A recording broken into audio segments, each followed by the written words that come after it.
मित्रों नमस्कार। Parameter of law channel पर मैं आपका मित्र रिटायर्ड जज अशोक शर्मा आपका हार्दिक अभिनंदन करता हूं। आज मैं कंप्लेंट केस या एफआईआर से संबंधित जो भी मामले बनते हैं न्यायालय के समक्ष लंबित रहने के दौरान कब आप अपनी मर्जी से उसे वापस ले सकते हैं। वीडियो इंपॉर्टेंट है और इसको शुरू से अंत तक देखिए। अच्छा लगे तो इसे लाइक शेयर कीजिए। चैनल सब्सक्राइब नहीं किया है तो कृपया चैनल सब्सक्राइब कीजिए। तो क्या क्रिमिनल केसेस या मामले, चाहे वो कंप्लेंट केस हो या एफआईआर हो, कब आप अपनी मर्जी से वापस ले सकते हैं।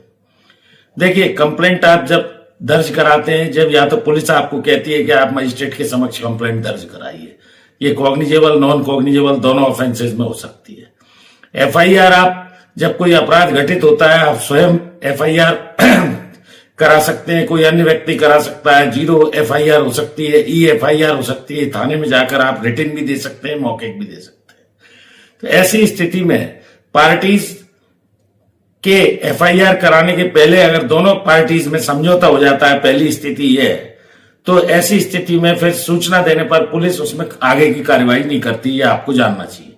दूसरा, जो भी कॉग्निजेबल केस है उसमें आपने जब रिपोर्ट दर्ज कराई तो फर्स्ट इंफॉर्मेशन रिपोर्ट या प्राथमिकी या प्रथम सूचना रिपोर्ट जैसे कहा जाता है, मामला जब रजिस्टर्ड हो जाता है तो स्टेट का ये मैटर बन जाता है, राज्य का मैटर हो जाता है। एफआईआर के बाद अभियोजन और स्टेट उसको आगे चलाता है, जिसमें आपको गवाही के लिए न्यायालय में बुलाया जाता है। तो इसमें ना तो पुलिस ले सकती है वापस, इसमें कोर्ट में एक आवेदन देना होता है जो प्रोसिक्यूशन दे सकती है, विड्रॉल ऑफ प्रोसिक्यूशन।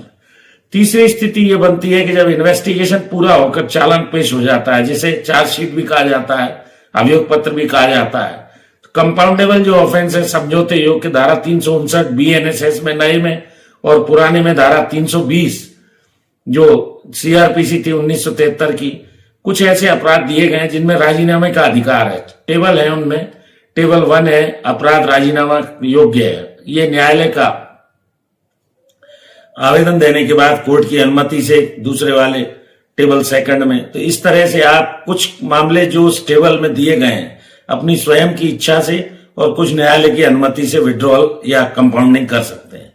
और नेक्स्ट स्टेज आती है ट्रायल की स्टेज। इसमें हाईकोर्ट से आप अप्रोच करने की स्थिति में अपराध की प्रकृति अगर गंभीर है, गंभीर आपराधिक मामला है, तो पार्टीज के हित में सेक्शन 528 भारतीय न्याय सुरक्षा संहिता 2023 में समाप्त करने का आवेदन दे सकते हैं। पहले 482 इनहेरेंट पावर्स था और एफआईआर अगर नहीं लिखी गई है तो जैसा मैंने बताया मजिस्ट्रेट के यहाँ जाने के पहले ही आप बाहर भी समझौता करके सूचना दे सकते हैं।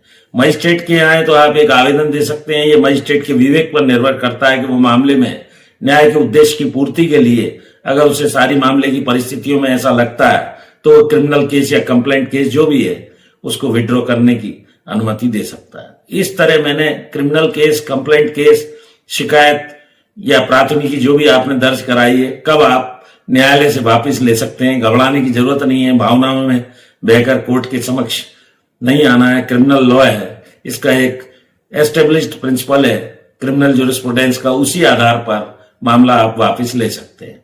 धन्यवाद। इस वीडियो में यहीं तक।